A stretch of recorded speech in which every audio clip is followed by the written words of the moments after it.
So again, thanks for coming to Onsite Gallery's panel discussion on collaboration as process as part of our free public events program, accompanying our newest exhibition, How to Breathe Forever. Again, thanks for our patience. We're just having some tech issues and we are good to go.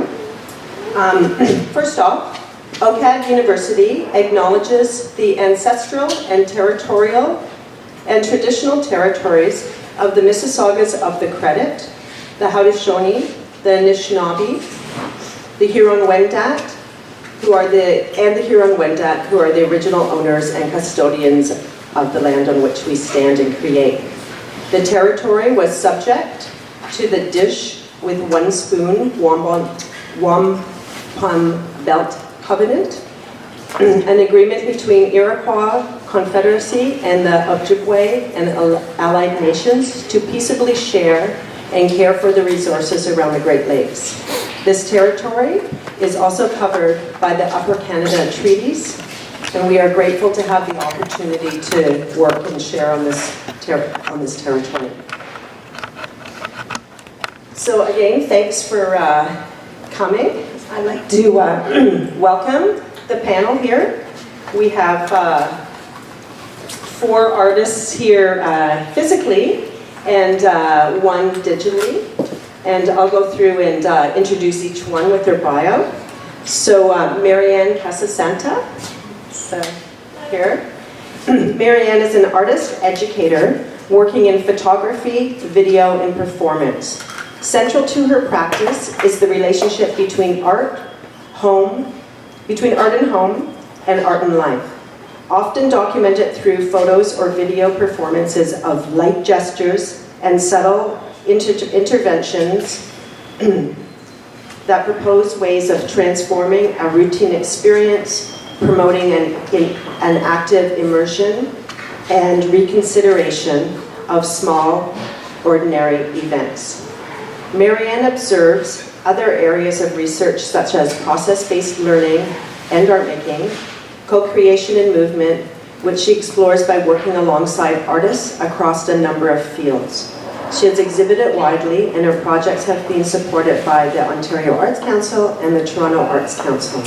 Maryanne earned a BFA from OCAD University and holds an MFA from the University of Guelph. She is currently a Master's of Education candidate in the Curriculum, Teaching and Learning program at the University of Toronto. And then we have DaveandJenn, also known as David Foy and Jennifer Zelek. They've collaborated since 2004. Foy was born in Edmonton, Alberta in 1982. Zelek in Velbert, Germany in 1983. They graduated with distinction from the Alberta College of Art and Design in 2006, making their first appearance as DaveandJenn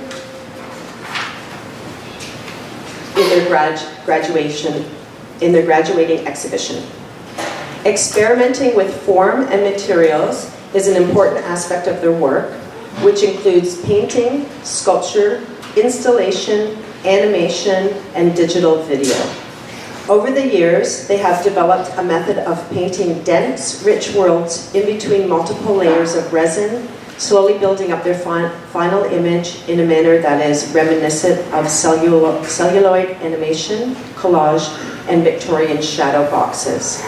They have been shortlisted for RBC's Canadian Painting Competition, awarded the Lieutenant Governor of Alberta's Biennale Emerging Artist Award, and long listed for the Sobey Art Award. Their work can be found in both private and public collections throughout North America, including the Royal Bank of Canada, the Alberta Foundation of the Arts, the Calgary Municipal Collection, and the Art Gallery of Hamilton.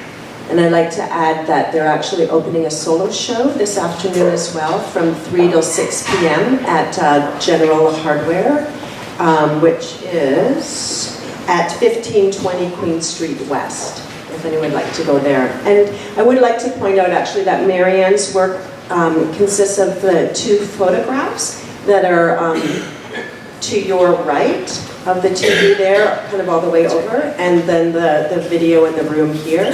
And DaveandJenn's work is this installation with the sculptures here to your right with the neon lights. And last of the duo, another duo we have is Pejvak, which is Rouzbeh Akhbari and Felix Kalmenson. They go by the name of Pejvak, and they're long-term collaborators. Through their multi-talent, intuitive approach to research and living, they find themselves in a convergence and entanglement with like-minded collaborators, histories, and various geographies. So their work is in the media room with the couch where you sit down, the 39-minute video in there.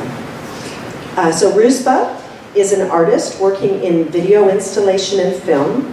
His practice is research-driven and usually exists at the intersections of political economy, critical architecture, and planning. Through a delicate examination of the violences and intimacies that occur at the boundaries of lived experience and constructed histories, Rouzbeh uncovers the minutiae of power that organize and regiment the world around us. And I would like to say that Rouzbeh is originally from Tehran in Iran, and has now, I would say, he was in Toronto for quite a while, but now I would say you're transient. Exactly, I'm not based right now. And Felix is originally from St.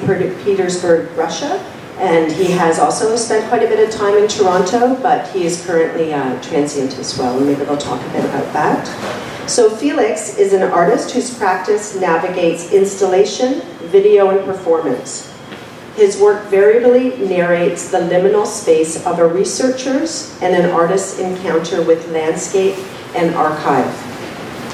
By bearing witness to everyday life and hardening the more fragile vestiges of private and collective histories through their work, Felix gives themselves away to the cadence of a poem, always in flux. So I'm really excited, and thank you all for coming here today. It's really exciting for me in relationship, to the exhibition to have a focused discussion on collaboration. The exhibition proposes and asks questions and presents experiments on how to have interspecies collaboration, and I think it's really important to ground that as well in looking at the collaborations that make some of the works that then propose these other collaborations. First off, I'd like to ask DaveandJenn, and I will go through and ask each of the teams and people here. And I guess for the audience, just to let you know that we will allow time at the end for questions and that kind of thing. So in my experience, collaboration can fuel creativity, help shift perspective as well as increase the type of skills brought to a project. I'm interested to know how each of you began collaborating and how it expands your practice. So first with DaveandJenn. Testing. Can you hear me? Okay. So as was briefly mentioned when we were going over our bio, we started working together when we were still in college together. So I'd say probably at the end of third year, we were both in a painting major, and we shared space in the studio. So we are right next to each other for that whole year, so we spent a lot of time looking at each other's work. And I don't know, we just had a really good back and forth.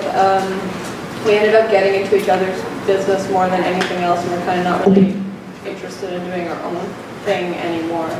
We were working very, very differently at that point in time as students, but we had a lot of shared interests. So. Yeah. And then over the summer, between third and fourth year, we spent a lot of time sitting on our porch, doing drawings together, and decided that for fourth year, we would enroll in all the exact same classes and just work together as one artist. Yeah, because I mean, the thing was, we realized even early on, because we had a really different approach to making, that if we wanted to work together, the way we wanted to work together was basically as a unit where you couldn't differentiate who did what. So we would have to develop our own sort of visual language together and kind of build on that so that we could, have that sort of that sort of like joint identity. So that's basically what we did throughout fourth year, was just kind of try different materials, just basically we made projects for ourselves that were pretty like straightforward, really simple, but where we could like try out lots of different methods. A strong framework for us to work together and figure out how that would move forward into making work. Anyway, it's like at the end of fourth year, we kind of found that visual language that we were looking for, and then when we ended up graduating, we just kind of kept working together. So, and it really helped kind of expand what we were able to make, because, and I think a lot of people will probably speak to this a bit, that like we both have different strengths in the way we think and the way we approach a problem. And so I think combining those things just kind of gave us like a kind of a new voice that the two of us were really, really interested in. We just kind of wanted to see what new things we could make together. Yeah, that's just basically, it worked out, so we just kept doing it. That's really interesting that you're discussing all of the same classes at the same time. Yeah, and it works really well. Like, it really pays off to be nice to your administration friends, because it wasn't easy, right? We did have to spend a lot of time in the office just figuring that out, but they accommodated us. So. And then did they mark you differently? Well, we had individual marks, but because we were... For all the classes that we were together that weren't, because none of them, they're all studio-based classes, so those were just, we had to share. It's like we both got the same mark. That's great. Maryanne, I don't know if this is working, maybe please repeat. Do you want me to repeat the question, or? I think I'll repeat it back to you, and you can tell me if we'll collaborate on the question. Sounds great. Okay. So, can everyone hear me? Okay. So I think the question was something along the lines of like, how did the artists come to collaboration? Yes. I don't have a very linear trajectory. I never really worked with one person in particular. I never set out to work with just one singular person on a project. I think it started to happen after grad school at Guelph in 2014. Probably since then, I've been working almost exclusively in collaboration. And it actually happened more with people I don't know. They're not people that I'm friends with or that I know personally.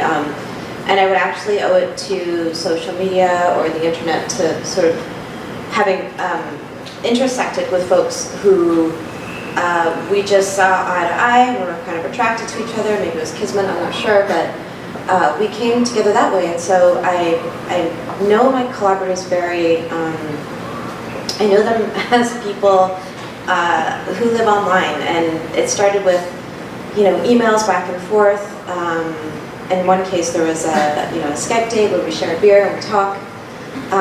So it really is very much a getting to know you process as I was working with them to make art alongside them. So that the forms that I've taken has mostly been through publications, like small limited edition publications with self-publishers based pretty much everywhere.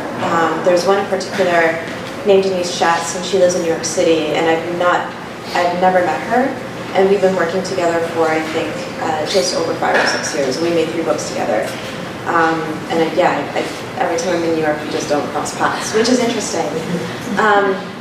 But I think I can talk forever about that, but I think I want to talk a little bit more about how Lisa came to me and Linda came to me, which is more specific to making art with artists based in Toronto, which is 2 contemporary dancers. Lisa came upon my work with these 2 dancers I was working with named Lauren Onions and Sarah Kokok, and they, I met both of them through Instagram and did not know either of them, and we would make dates. They were play dates. we would agree to meet at a certain time on like a sunny afternoon, and we would agree to share snacks and bring a notebook and just run some ideas by each other and then talk about what we want to try. And so it was really, really improvisational. In the case with Sarah, we literally were like, hi, I'm Maryanne. Hi, I'm Sarah. So here's what I was thinking. And we would talk, and then we would just try. We would set up a camera, or set up a video, or set up a camera, and we would do something together with no intention of it being for a show or for any professional context in any way. It just didn't matter. We were just doing this thing, and we would play, and then we would take a break and eat, and we would just say, how's your week been going? And we would just be literally a very gentle way of getting to know someone through this process. And then at the end, every time at the end, we would go through everything we shot or filmed, and we'd agree on if we both liked it, if we thought it was interesting. We would talk about, what do you think we did here today? And well, I think we did this, and maybe we'll, show some, open up the laptop and show an artist's reference or something like that. And then we would agree on what we were going to use and not use. So consent was a really big part of how I came to collaborate with this particular woman. But I'm going to leave it at that because I could hammer for others. No, that's great. I mean, when I was listening to you, it brought up, thoughts that I have around, a curatorial practice and the way that I, work with artists, and it feels like we're making things up as we go along in a way that maybe other curators may be a little bit more formal and choose. I mean, sometimes I'm choosing work, but often I'm making it up. And then, Maryanne mentioned Linda, and often I'm brainstorming with Linda, and Linda was like, "Oh, I think you might like Maryanne's work. You should look at that." So there is a lot of, or I'm trying to bring a lot of openness into that and explore what it, as well what it means to work with people in a more collaborative way. What about you, Rouzbeh and Felix? Hello, anyone hear me? Great. So I think the way I'm going to address the question is I'll start giving you a brief history of how Felix and I started working together, and perhaps Felix can get deeper into kind of the process of how we collaborate with a lot of other people as we make every project happen as well. So Felix and I started working together in 2014. It's crazy to think about it, but it's actually almost 5 years now. And we were at the time both kind of based in Toronto, but we have never met in the city. We actually met in Morocco. We were doing a residency where a colleague of ours, Ash Moniz, has organized a couple of artists from different places to come and attend the residency and create work. And we came across this kind of colonial abandoned slaughterhouse in Casablanca, and we pretty much took a walk together. It was perhaps the very first 2 or 3 days that we had met, and we shared some of the ideas that we had and some of our research interests about this specific site. And pretty much within the first 5 minutes, we realized that we think exactly alike, and we have the exact same thought pattern. Almost all of the archives that we were interested in working with and we had brought with ourselves were identical. And we decided it just is kind of a sensible move to start making a project together. So the very first project we made was there in 2014, and it went really well because it also happened that we had a very similar visual language. The kind of videography that we do was almost identical. Our interest in materials are very similar. So pretty much we realized that we have two brains that function very similarly and have a similar subjective interest. And at that point, we made the project. It was great. We kind of had it all finalized. And about 6 months after that, we started writing about the project. We both have a similar interest in human geography and anthropology, so we write a lot. And most of our academic training is kind of in space and thinking about kind of politics of space. And the moment we realized we can really work together as one unit was when we started writing. And we realized that even our writing style and kind of references to archives are so similar that we can actually write as one author.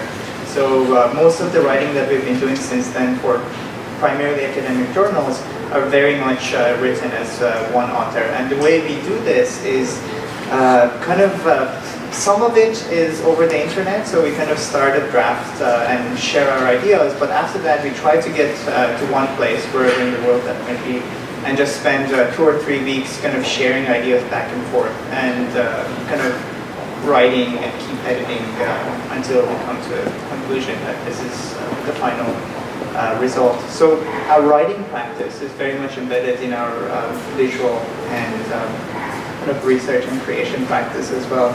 But throughout the process of making any projects, we almost always collaborate with multiple people, either for fabrication or as actors or even ideation and story sharing. And I'm going to let Felix get more into that. Can you hear us?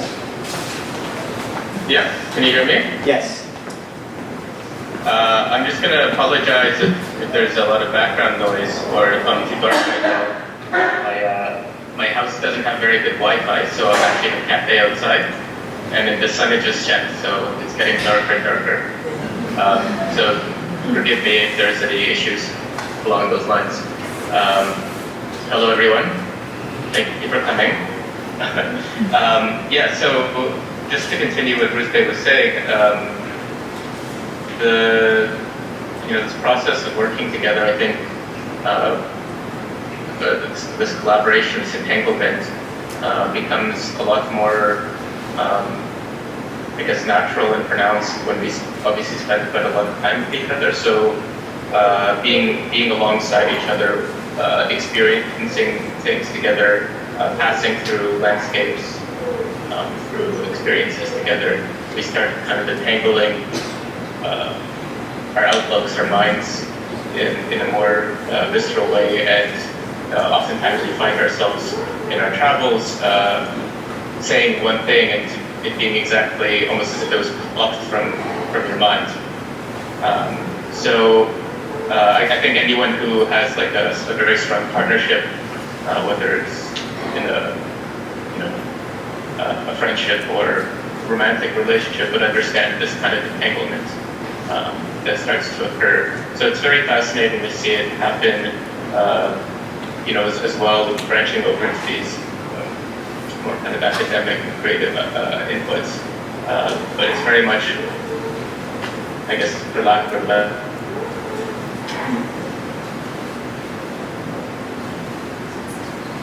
Are you there, Felix? Can you hear us?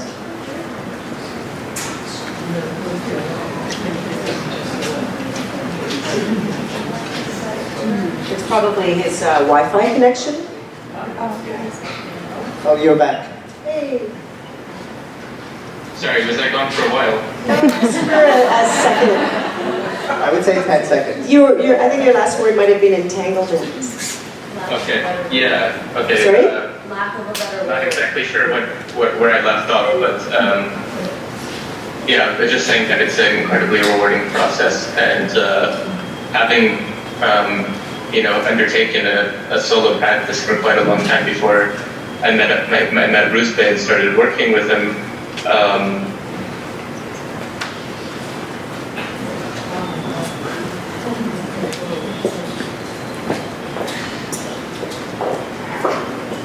It's funny, I can't see that screen. So.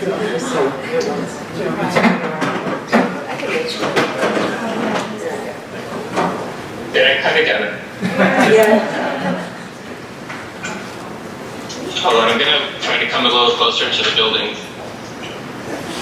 While you're moving, Felix, I'm going to make a comment that I've been brewing on. Rouzbeh said something to me a few days ago about listening, and it feels like to me there a lot of the proposals in this exhibition are about trying to listen to people that maybe it's difficult to communicate, and then more important, trying to listen to animals and to trees and to the water and to air and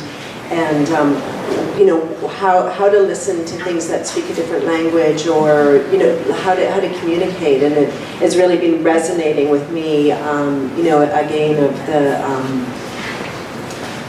it seems like that's one of the biggest challenges, but also one of the biggest awards. Do you want to talk about that maybe a little bit? Absolutely. So the whole thing is, Felix and I, when we started working together, we had a very set kind of ideas of what good art is, or what we want to make. And since then, we have completely changed from the way we understand our medium, from the way we want to experiment, and we have almost made a complete pivot towards storytelling.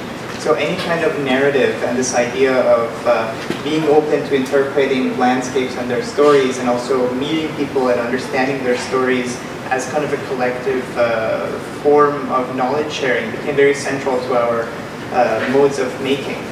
So since then, the idea of listening, as Lisa was mentioning, I would say about the last 2 years has become very central. So a lot of our process involves literally just walking down a vast field for like 8 hours, or like driving through some landscape and then spending a week in a tent outside. So just being outside and listening and allowing ourselves to interpret simply by having our senses open enough, or like we call it being weak enough to hear. Like we allow ourselves to kind of deprive ourselves from all kinds of prejudices and all kinds of understandings of our environment that we have, to a point when we can actually start interpreting and seeing and hearing in a way that could be potentially creative for us. And that's primarily why we travel a lot for work. There are other reasons, we're trying to live as cheaply as possible and not kind of giving ourselves into living in a city and paying rent and all these things. And we're getting a lot of our creative process kind of flowing simply by spending time listening.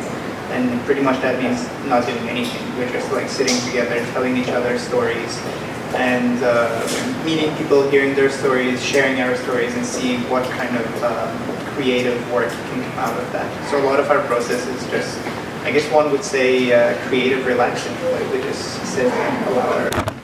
I see Maryanne nodding there, and I know of your practice. Do you want to expand on that a little bit in the context of your work? Yeah, I would love to. You hit a lot of marks for me as well. 2 things. When I was in graduate school, one of my professors during a critique called my art the chill-out room. Which I thought, he said in the club your art would be the chill-out room, which I take as the ingot room. And then there's this idea of like not doing anything like we discussed when you came in. Doing nothing. I mean, for me, I'm very influenced by minimalist composers like Pauline Oliveros, and of course John Cage's 4 minutes and 33 seconds is perfect for just sort of like this positioning of yourself just to listen, as you said, and to just be here. It's kind of flipping into your next question, but I don't want to go that far ahead. Okay, let's hold on for a sec, because I do have this other thought with Dave and Jen, and thinking about like how your work references massive amounts of noise and information and that kind of thing. Do you want to talk about that a little bit for us, please? Yeah, so I mean, when you talk about listening, for the two of us, the way we work, we remember what life was like before the internet. Like we're old enough to remember like the phone on the wall, and like people can get a hold of you all the time and all that kind of stuff. So like I think over the last maybe like 15 years or so, like we've been very aware, and it's also partially our personality types. We're very, very aware of the growing noise that's all around us. So the way that we work is we are always taking in different bits of that noise, looking at it, teasing out the connections, trying to figure out what that's saying to us, and then putting that together in like these things that we see as kind of aggregates of time and place, not just for us, but also like the area around us. So. Well, and then it's both of us doing that and then combining it into this one thing or object or installation, and then we spend a lot of time physically creating that thing, but then continuously pulling more and more into it. So it shifts as we don't exactly know what it will be at the beginning. Yeah. Until it's done. Like something like the Wellspring, which is like this really like large scale, intricate sculpture, we didn't have a plan for at the beginning. We had like a really loose little wire armature that we were working from, and then she actually ended up looking like that because of all the different kind of informational lines that we were feeding into her from both our personal lives, things we were reading about, the natural world, stuff that was happening politically around us, and all that kind of stuff. And then, like you kind of just ended up with this thing. And then at the same time losing ourselves in the process of making and working with materials and finding new materials. Yeah.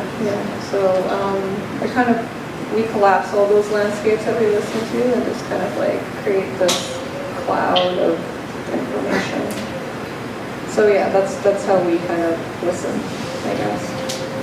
Just to add something, the idea of losing yourself in the process of working with material, I think, is also something that Felix and I very much experience. It's not necessarily in the process of making a final product or like a object or installation, but it's very tactile. It's about touching a stone, for example. Like you go to a landscape where you know a little bit of its history, you have heard stories about how people have inhabited the space for thousands of years, but then you see a stone and somehow you feel like you can interpret the landscape through kind of putting your imagination to create a story for that piece of stone, for example. A very particular example of it would be Felix and I were spending some time in the Anatolian region last summer, the same place we produced the film for Lisa's exhibition, and we went to Hatyusha. There was this like Hittite settlement from 10,000 years ago, and we see this green stone, and we both start touching it, and we don't say anything to each other for almost half an hour, and then we start sharing the story. Like we kind of create an imaginary narrative in our mind, and the moment we start sharing it, we can see there are threads within this, I would say, like a kind of mystical vision in our heads that would later translate into like a scene in a movie or something like that. So very much our process is becoming about the tactility of materials that have been worked with and touched, and places that have been inhabited and their politics in the past, but also allowing their bodies and other people with us to kind of come and interpret these stories or just imagine stories from scratch. It's a great segue, I think, into the next question. That Can maybe I'll I just add one small thing? Sure, of course you can, Felix. Can you hear me now properly? Yes, we can hear you very well. Okay, yeah, I apologize for cutting off earlier. We did test the connection. I don't know, maybe it's because of computers at this point in a different room. But I just wanted to say, or to add, about this idea of listening is, it's, part of the process that we've kind of undergone in our collaboration was learning to slow down quite a lot, and moving away from this kind of there's some capitalist imperative to produce, to act as kind of a factory, or to feel this guilt towards production and showing, and these kind of imperatives that are imposed on us either by an art market or by the granting system, equally so. So taking the time and the allowance to slow down, and more importantly, to take seriously our interdependence and entanglement with like a broader community of things, right? Not just the community in which we live, in the human community, but the microbial communities that are within our stomachs. For example, me and Rouzbeh are very often sick in our travels, so it becomes a very kind of intimate part of moving is understanding the way that our kind of more micro communities are also in conversation, let's say, with a shifting landscape and a shifting relationship place. So those kind of encounters, I think, are very important and part of displacing oneself through location. But this can also happen, obviously, in other modes. It is to kind of disturb the, let's say, a state in which we start taking for granted these relationships or these interconnections. Yeah, so I just wanted to say that. So it's like the collaboration is not just between us as artists, me and Rouzbeh, us in the community. It's there's broader telescoping scales of of these kinds of collaborations that are, you know, I mean, like the theory of symbiogenesis talks about this quite aptly. I don't need to summarize it necessarily, but exactly this kind of reliance on our entire system on collaboration. Yeah, it's a, sorry, Felix, sorry. It really is sliding into this sort of next. I had just sort of written 2 questions and put it out to them in advance, and it's, I'm so glad in the way where the conversation's going, because I think it's really interesting to talk about collaboration in a socio-political context. And, you know, like choosing to challenge authorship, choosing to, you know, part of where my interest in was putting in the show and the artists that, you know, working with in the show is this idea of like, intellectually it's very easy to understand how we need to value the air and plants and water and all animals, including humans, on an equal level, but it's very difficult. I find it very difficult being brought up in a context where my worldview is really taught to me from a Western perspective to not prioritize humans at first. So there's a lot of exercises and you know, trying to figure out how to actually do that subconsciously, how to embody that kind of thing. And I feel like there's a lot of experimentation going on, and I feel like there's, in different manners, all of the artists here are in that process. You know, everyone doesn't have the same worldview as I, but this idea, like Felix was talking about, of moving beyond, you know, just production and a capitalist kind of take on things. So I guess my question is can you tell me about the things you've learned and sort of advantageous alternatives to a top-down model that are influencing your collaborative practice, or like sort of the types of experiments that you may have done to try to shift your perspective where you feel like you might be stuck in the worldviews that you've been brought up with? Maybe I'll ask Felix and Rouzbeh first. Sure, I can start off and then we'll continue.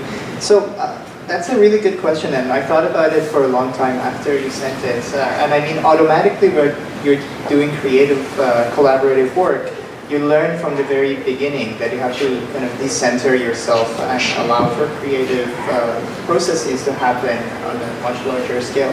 And when you have that feeling from the beginning, you're going to become over time a lot more flexible to sharing ideas and allowing collaboration to expand with a larger community. And this whole idea of like having this, I would say Western, not necessarily Western, but like a world understanding where Homo sapiens are at the center of consciousness for themselves and are prioritized as the primary species in the planet, can become more decentered as we do collaborative work together, but also, as Felix was mentioning, thinking about all sorts of other communities that exist and we come in contact with them, whether they're alive or not. I feel like in the process in the past 5 years, as we've been creating work together, we've become very flexible in terms of allowing our individuality to be dissolved for a better kind of creative process. But at the same time, as time is passing, we're beginning to collaborate with more and more people who are interested in our modes of working, for example, or just having the capacity to hire other people to work with us as a crew, or helping us with the production and all of that. And I feel like that process itself leaves a lot of room for us to keep decentering our individuality as kind of the central voice that somehow is important and has to kind of vocalize. And that's teaching us more and more how to listen and just be comfortable by kind of simply existing and listening.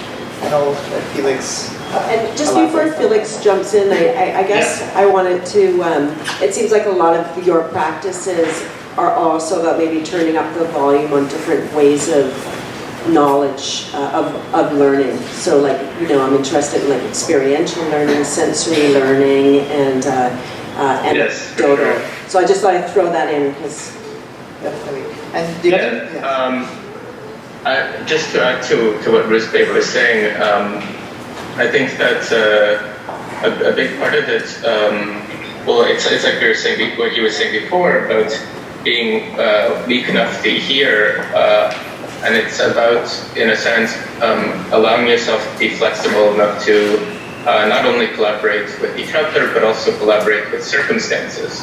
And one of the main kind of drivers in a lot of the ways that we've been opening up both ourselves and our collaboration, but also our relationship to the broader world is by taking time and slowing down and opening ourselves up to the things that are around us. Circumstances more and more drive us towards,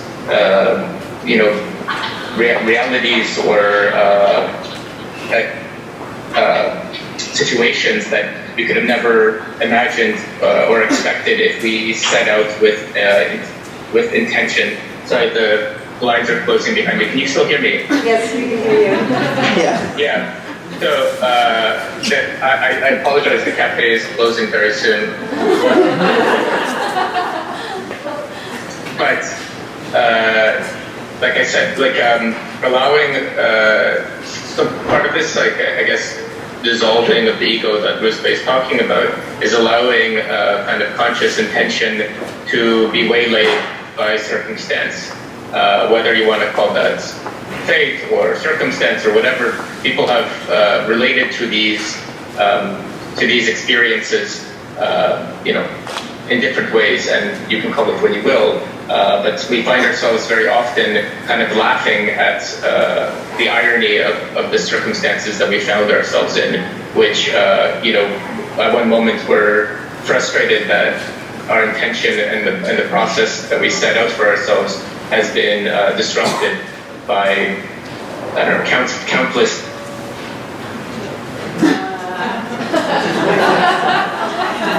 probably shut off the internet for 6 months. But just to, as he's coming back, just to add to that idea, the one central thing that both of us believe is causing a lot of anxiety in a contemporary setting for artists, but also for the greater society, is for everyone to really want to have kind of a certainty in their life. And the way we're realizing, we're both very confused people, and we're becoming more and more confused as we work together. And I think that's allowing us to be very comfortable with not knowing what happens or not having any answers. And I think that's very much becoming the central tenet for our practice, to actually completely embrace this uncertainty and allow the narratives we come across to maybe even kind of multiply as uncertainty, as even the lack of answer in our practice. That's very interesting. I'm going to ask Maryanne now to expand a little bit. Sure. Just to move a little sideways. I'm not constantly going back with a partner, so for me, it's more living and breathing. And so I really begrudge the fact that I have to live a 9-to-5 job in order to be in Toronto. I really hate this. I hate crying out of the streetcar in the morning and coming home and it's still dark out. This is really, really difficult for me. And so living in a late capitalist society, the works in the show, they were my own. I didn't do them with someone. And I will tell you that almost all of them happened either before or after work. In fact, the video that's on a loop in the corner there, that was on a bike ride on the way to work. And if just for a minute, I could have a moment in my day where I could just take a second and notice my surroundings and slow down for a second and engage with it and collaborate perhaps with the light in some way or check in with the light. That gives me just a little bit of energy to pedal the rest of the way to work. As long as I can have a little bit of space to do that, then that will suffice for now. But collaborating, I would never really call my work. Satyash is one of, I think, where she's, I believe, one of the tour guides here, and she asked me, I'm going to say this about your work. How do you feel about that? And for some reason I said to her, you don't need to tell people that it's about nature, because I don't think, it's not a my artist statement. I've never thought about my work as being about nature because I've never thought of it as being secondary to what I do. It's like, oh, my work is about engaging with light or engaging with these everyday, these small little moments. It's like they're embedded. They're not mutually exclusive. They're just there as a moment to participate in, and a proposal to place my food in a certain way and to think about it and like, wow, that was a snow day, like a year ago. We were all stuck in our homes, like they're just, I think I'm digressing a little bit, but yeah, can you bring me back? Well, I think you were talking about being aware and slowing down and listening to what's around you and holding on to that in a way, even though, you are, Part of a larger system. Yeah, but in a way, taking the time to stop and connect and remember to, I feel like when I listen to you that, I know it seems like you do it a little bit when you're collaborating with a person, but I'm also hearing and curious if you're, do you set out little formats for yourself? Saying, but as loose as like, every day I'm going to stop and give myself 2 minutes to be around me. No. It's never that, yeah. And I do want to say something about Lisa's show as well, like the panels, like they're didactic, she's asking you questions to consider, like how are you going to do it? And so I think I just see it as this, I don't go to a studio, I don't run back and forth with a partner, in some cases I do, but more often than not I don't. And so that's maybe my, as a way to sort of step outside of just making my life about work and about professionalizing, this is perhaps my retreat. Right. And DaveandJenn? I might go a little sideways in another direction, maybe now, because it just gets me to thinking.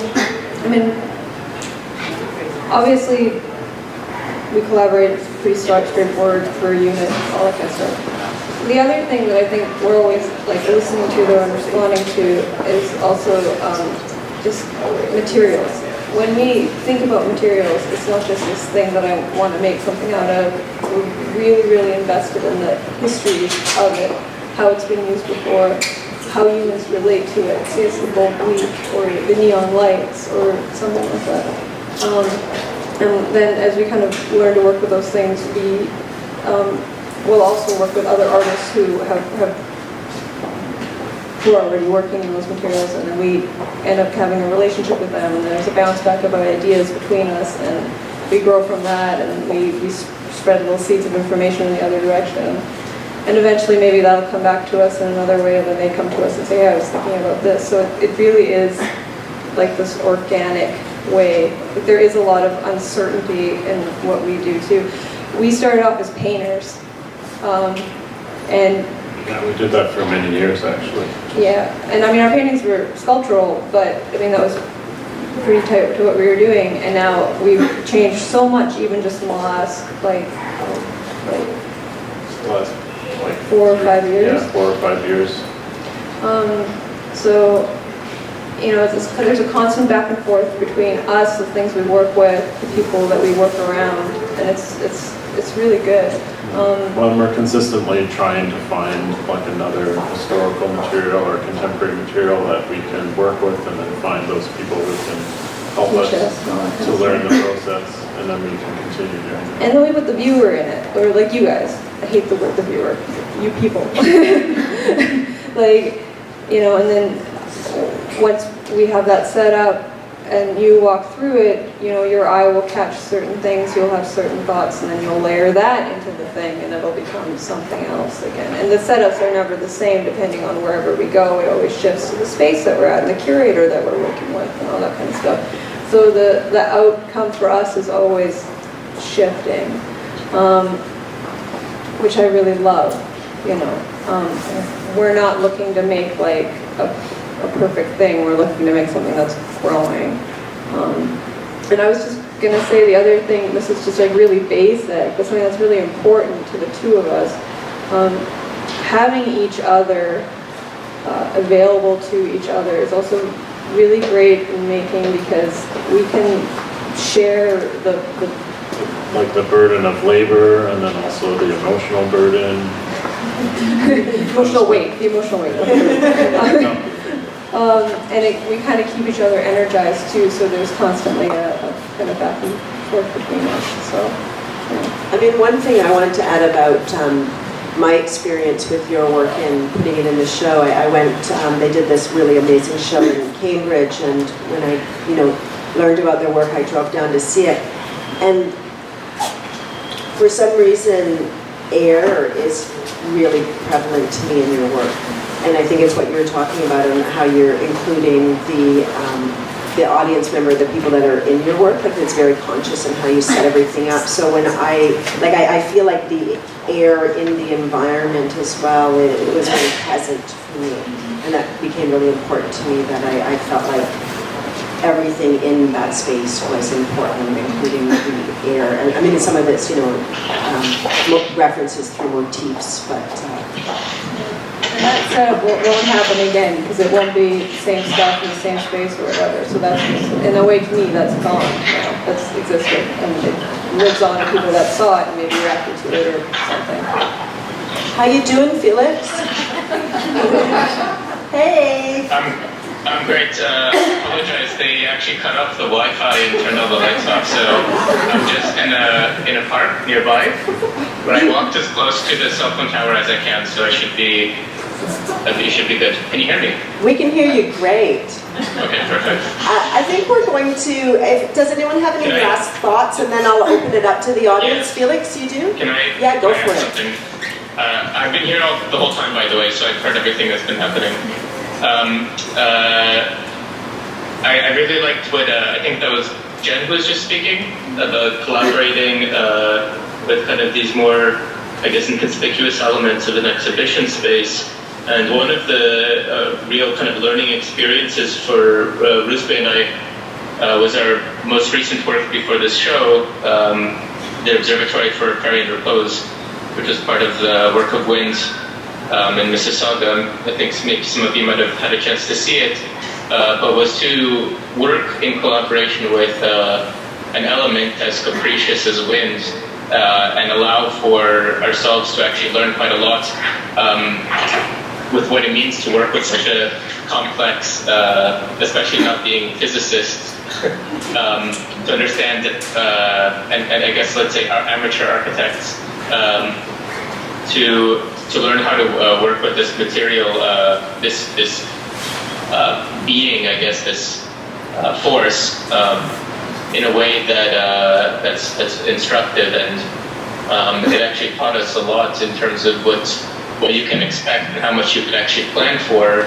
but also the beauty of opening up the process to those kinds of more unknown collaborations. Is the result is something that you can't expect, and ends up being kind of endlessly fascinating to watch. So we would sit there by the pool and just watch as the I don't know if everyone's seen the work, but it's specifically about the interaction between a forced current of wind and a pool of water. So we could spend hours just sitting there watching something as simple as wind and water interact. And again, that's part of this taking time to listen and pay attention to these kind of more tiny aspects. Great. Does anyone else have any last thoughts they would like to, or should we move to questions? Maryanne? I think I just want to mention the word just embodiment. Like, we haven't brought that up yet, which is just like an embodied, they're all opportunities to embody an experience. Yeah, and it is very different, and it's hard to talk about in a way. Yeah. Are there any questions from the audience?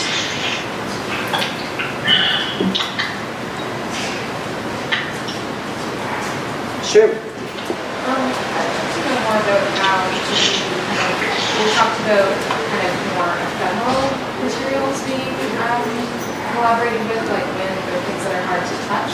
But I'd love to know more about how each of you kind of works with physical materials like that. collaborate. You DaveandJenn kind of alluded to a little bit of not really knowing where something is going to go when you start working on it. But I'd love to hear more about that just from the physical process of making it. Before we start, I'm just going to reiterate that a tiny bit so people that couldn't hear you maybe know what the question is. Correct me if I'm not getting it right, but basically the question is, how are decisions made when you're working with actual physical materials between, two different people when you're working on. Is there anything I should add to that?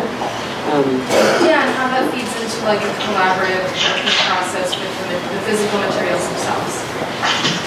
Sorry. And how that, not only the collaboration between you working together, but also the collaborative working with materials and the process of physically making something. Yeah. So I should say when we work on things, we generally try to work on everything together at the same time. Once in a while there'll be something that We don't do that often, like the smaller the object, obviously, the harder it is to do that. But. yeah, we often really like dancing around each other, elbowing each other out of the way when we're working on something on a certain scale. But anyway, so over the years we've gotten pretty good at mimicking each other, so we can kind of like pretend to be the other person, which is really great when we're working on something physical and everybody has this. There's a point where you're just like, I can't look at it anymore, and then one person will disappear, The other person comes in, takes over, and kind of just brings it into either a new direction or just completes what was happening. So that's, in that way, like that's how mimicking each other can be useful. Or, we do also still retain our own sort of mark making and sensibilities, and in that way we're constantly responding to our different sort of habits when we make stuff. So for us, what needs to be in play for that is that we both are in consensus as to like if we're happy with what's happening, but we also both have veto power, we call it. So they're very rarely, but on occasion, one of us will just say nope, and then that's it. There's no argument to it. It's just like I call it the hard no. So it doesn't happen that often, but it's really useful. We just have a lot of. You need trust when you're working, but you need trust in anything. But for us, trust in working on one object is really important, trusting each other to give him this thing and then let him go like to it and be okay with that. So. But over the years, it's gotten way easier and more just natural for us. It's back on. It's back on, yay! Sorry, I'm fidgeting. So I don't know if that kind of helps answer that. Is there anything more specific that I should be saying? Sorry, it's fine. And how does that play into like the physical interaction, like with your, because there's two people working on like a physical material at the same time, or I guess kind of coming in one after each other. So it's like almost like the collaboration is three ways, like between you. Well, and the object and the thing and time. Time for us is always like another collaborator, right? Like, because like Dave mentioned, we work with things that, polishing bronze or doing like layered resin paintings or, doing something that has a million little marks on it. Like that's going to take months, maybe. So time is also the other thing that collaborates with us. So yeah. I kind of want to answer your question. Do you remember how I was talking about collaborating with the two dancers? So, for dancers, their body is their medium, right? They don't have, there's no objects they move in their body. And so when I was working with Sarah, one of the things we did together during our art jams or sessions was I just bought a few packs of air dry clay. And we decided that we were going to build a vessel without talking to each other. And I just video recorded that. And so we just communicated with our hands about when we were going to make a base, or when we were going to start to curve it, or when we were going to add perhaps a handle, and we would take turns supporting it and supporting each other's hands doing that. And then I ended up showing the vessels, which were janky, wonky, they were totally not functional, in a show, and I decided just to not treat them so that you would see our hand gestures and our prints in them. as a result of our collaborative effort. Here's a product of something that we did together that was an exchange of touch between us. That's beautiful. We have a question here. This is just something that I thought while you were talking. It's something I thought of while you were talking, so I don't really have a question formulated. But it seems to me that some of the things that the ways that you were trying to think and work are the natural ways to work as neurologically atypical that I've been trying to explain to the Arts Council lately about how you work if you're dyslexic and have all of these other, a really different brain organization. And it seems to me that some of what you're doing is trying to rejig so that you're neurologically atypical when some of the rest of us are spending our lives trying to conform to the typical. Well, these other things like sitting for hours looking at a screen, doing all those things are so naturally we have trouble doing the other things. So I'm just wondering if any of you found that process just the way you've always been doing things. Maybe I can start addressing that. That's a really fascinating question, and I think it's something that consciously Felix and I talk a lot about because we're fascinated with genetics. I couldn't hear the question, I apologize. Is it possible to reiterate it? The question is, how do we, I'm paraphrasing, so it might be off a little bit, but the question is something about the processes that we work in atypical in terms of neurological, the neurological entity of the brain, like the way we function is neurologically not conforming to typical way that the brain was kind of thought should function. It seems to me you're talking about doing something consciously that neurologically atypical people do. Oh, okay. It seems to me that some of what you were talking about is what neurologically atypical people do automatically and try not to do.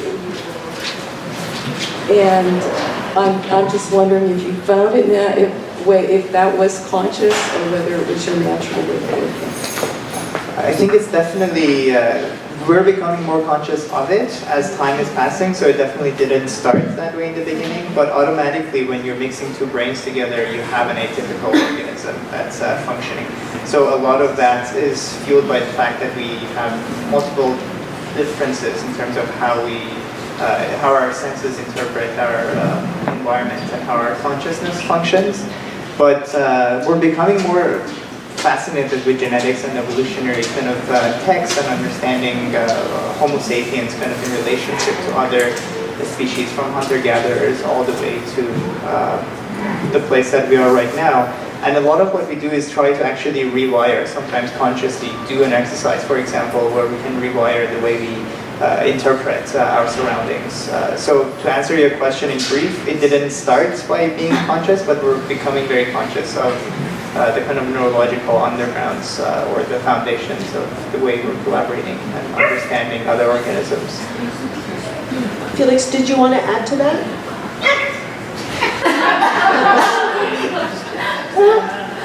I don't know. I mean, I guess in a sense, both of us are both very typical neurologically and very atypical in some senses, and it gets exacerbated by our collaboration or our adjacency with each other. But I guess it's like Rouzbeh was saying, it's a lot of unlearning because obviously, I mean, there's obviously certain things that are physiological, but a lot of these things that we talk about as, typical behaviors are conditioned, are learned, and part of those are exactly this discord between ourselves and a broader community of things, right? So it's part of a process of unlearning that I think everyone should be undertaking to become more responsible members of our communities. Yeah, I mean, I think you just word someone did the word reset. It does feel a little bit of like there's just different, I know for me, sort of strategies, but just to try to reset and get out of, what my automatic response is. It's sort of, for me, again, the question of the exhibition of how to embody this knowledge. I understand it intellectually, but it's such an interesting question. Yeah, when you're considered neurologically, And I think neurologically atypical from the beginning, like and think of those ways, and it's just interesting that to me that it's coming from the other direction. Yeah. Are there any other questions? I don't know who was first. Well, do you and then you, if you don't mind? Thank you. This has been very interesting to consider collaboration as such a kind and sort of generous process between partnered makers. And there's something about the maybe avoidance or collapsing of differences that I'm hearing in all of the work that's being discussed, or your approach to the work. You've described yourself as being extremely in sync with the partner maker, almost having the same thought process, almost residing in a space of consensus. And I think difference as an element really hasn't been discussed, either as a process, like working through conflict, working aside from the hard no. So I'd like to hear a little bit more about how you actually incorporate difference as a creative element in your work, if you do. Yeah, okay. I'll just jump in. I think we all want to no, that's not true. So I think I mentioned earlier that consent is a really big part of the work I did with Sarah and Lauren specifically. And there are many times where I really wanted to push forward with something we did together and no on the other side. And in that case, those projects are gone. I don't have that other person's okay on it, even if I like it. Maybe we'll come back to the table and we'll try a different angle, but no, there's been a hard, fast no. And other occasions where I wasn't, you mentioned trust earlier, you're also trusting that the person you work with is happy with what you've done together, that they are comfortable attaching their name to what you've done together. If we decide to show it publicly, that they're okay with that. How much credit do they want for that? How are you compensating for creative labor? Like all these things need to be discussed. And I've had situations where I wasn't entirely confident that they were okay with what we did together, and I did a series of like, are you sure? Are you sure? And so it is a little bit of a leap of faith, but it's never, I wouldn't describe it as like a smooth, it's not always like that, no, for sure, not for me at least. I would add to that if sorry, I can't tell. Go ahead. Go ahead, Felix. Yes, okay, Yeah. sorry. Rouzbeh was saying that, we find ourselves very often in sync or working as one mind. I wouldn't want to mislead anyone into thinking that we're some sort of utopic symbiosis. There's a lot of conflict management that happens with our work, and there's still obviously very much a presence of an ego and you get latched onto an idea and you get we're both quite stubborn actually when it comes to some things. So it's learning how to manage each other's stubbornness or wait it out, let's say. And a lot of it is convincing each other. So in a way, it's like a two-person democracy. So it's there. I wouldn't say that there is no conflict or there's no need for this kind of conflict management, but I think that the difference doesn't necessarily get collapsed, but the difference gets resolved through argumentation, through through process and discourse, right?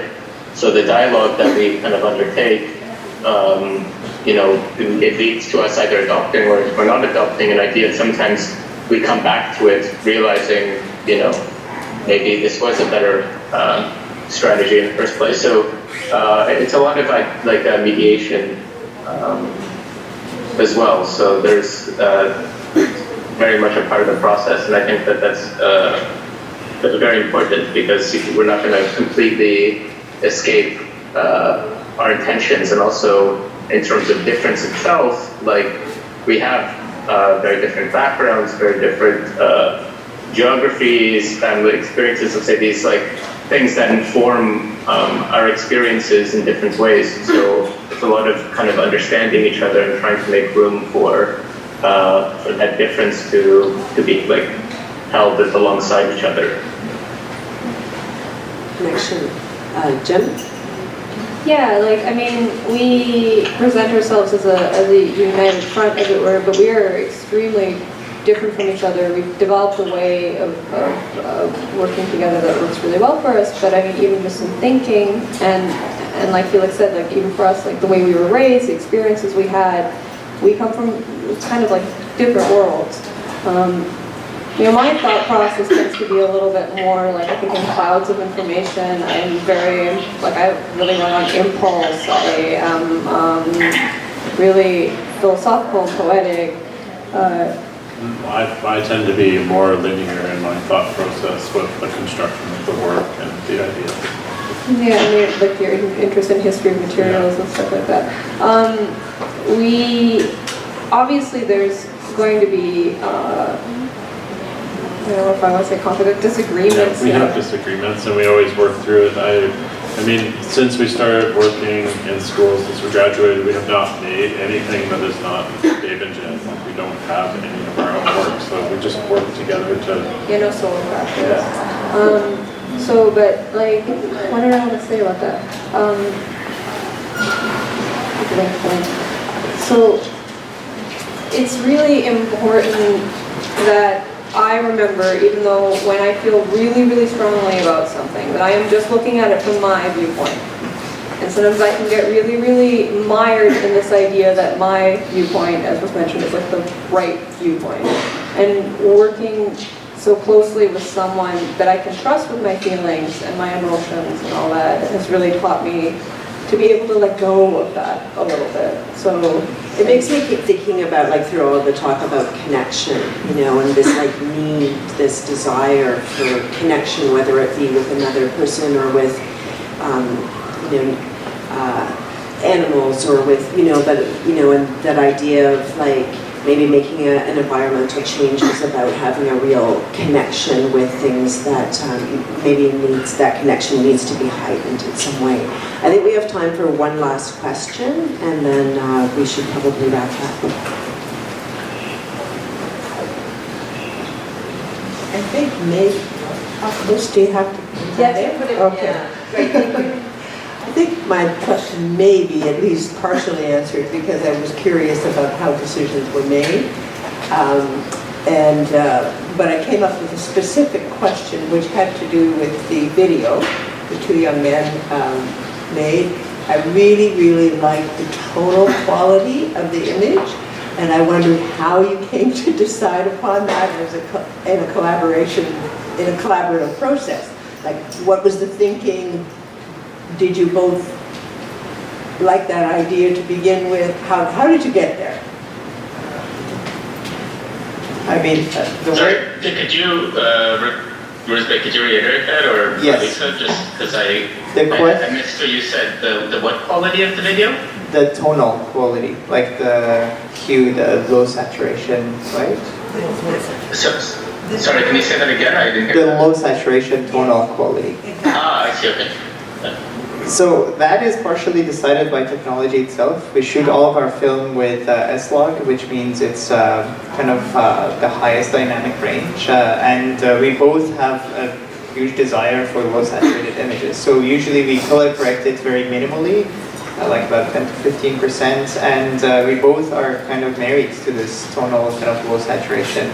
And it allows for, again, greater dynamic range. So you see everything in the details of the shadow to like the higher brightness. I would just add to that that the landscape that is depicted in this video is also quite close to the color that you're seeing. There's a lot of dryness and dust, and the sun is very strong because it's at a very high elevation. So this desaturated image actually feels closer to the way I remember the place than, let's say, a high contrasted saturated image. So I guess in a way it's also to impart a certain kind of this aesthetic reality. That's interesting because what led me to the question was, could that really be the color? I'm sitting watching and I'm thinking, Felix, I'm so curious. she was really curious if that really was a true color. Yeah, I mean, that's pretty close, I would say. Wow. I think we should wrap up. Before I thank the panelists, I didn't mean to do this at the beginning, but we were scrambling a little with the tech issues and it took me a while to settle down. But I would like to encourage you to pick up a brochure. And in the back, we have a listing of other free upcoming events. We have a seance with extinct species of birds. We have a talk on urban animal ecology with Maryanne and a documentary filmmaker, Susan Fleming, who made a film about koi wolves.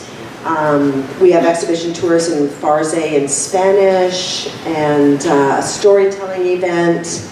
I'll be doing a talk, and we'll be also meeting and interacting with plants and animals and non-humans in the neighborhood. So I just wanted to slide that in. I want to thank everyone, Felix and Rouzbeh, Maryanne and Jen and Dave, for talking with us and being so generous in your practice, in your ideas, and in the work that you've presented. It's been a real pleasure for me to get to know you all and share with Thanks for having us. audience.